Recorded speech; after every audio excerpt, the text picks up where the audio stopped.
कुंडली भाग्य, जिंदगी और मौत से लड़ रही प्रीता। प्रीता की जान बचाने के लिए दिन रात एक करते हैं डॉक्टर। डॉक्टर जान बचाते हैं प्रीता की, लेकिन प्रीता कुआं में चली जाती है इसी के साथ। और ये बात नहीं पता घर के किसी सदस्य को। नीलेश को लगता है कि प्रीता की जान जा चुकी है एक्सीडेंट के दौरान, लेकिन इसी दौरान उसे पता चलता है कि प्रीता को कुछ नहीं हुआ, डॉक्टर ने उसे बचा लिया। वो जाता है हॉस्पिटल की ओर प्रीता की जान लेने। दरअसल 50 लाख रुपए मिलने की वजह से वो प्रीता को मारने वाला है, इसीलिए जाता है हॉस्पिटल की ओर। लेकिन इसी दौरान जहां रिहर्सल करते हुए काव्या के पैरों में मोच आ जाती है, जिसके बाद उसे लेकर डॉक्टर के पास जाता है शौर्य।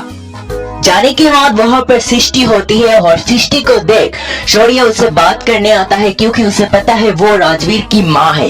वो उनसे पूछता है वो यहाँ पर क्या कर रहे हैं। वही सृष्टि बताती है राजवीर की मासी का एक्सीडेंट हुआ है, वो उसे यहाँ पर लेकर आए हैं।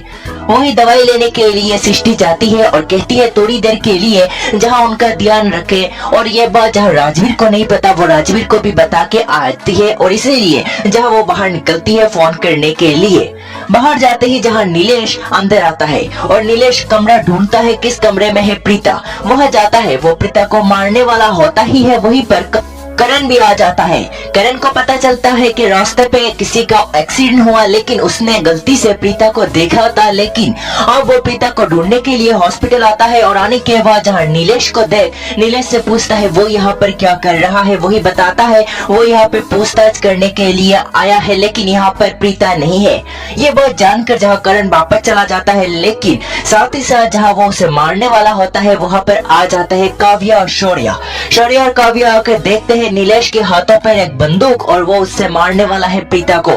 और इसी के साथ जहाँ शौर्य लड़ता नजर आएगा नीलेश के साथ प्रीता की जिंदगी बचाने के लिए। और साथ ही साथ सृष्टि जहाँ राजवीर को बताएगी उसकी माँ का एक्सीडेंट हुआ है। अब क्या होगा देखना होगा दिलचस्प। आज की रिपोर्ट में कुंडली भाग्य को लेकर इतना ही।